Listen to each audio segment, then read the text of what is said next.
Kinumpirma kahapon November 16 ni United States Vice President Kamala Harris ang matibay na pangako ng suporta sa Pilipinas ng Estados Unidos sa territorial rights ng bansa sa West Philippine Sea.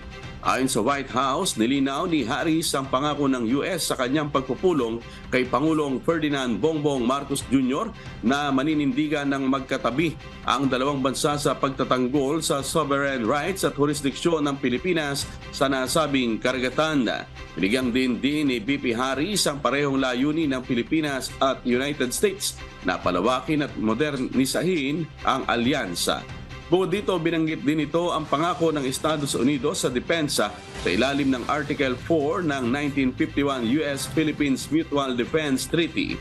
Kasalukuyang nasa Estados Unidos si Pangulong Marcos sa pagpapatuloy ng isinasagawang Asia-Pacific Economic Cooperation Summit o APEC sa San Francisco, California.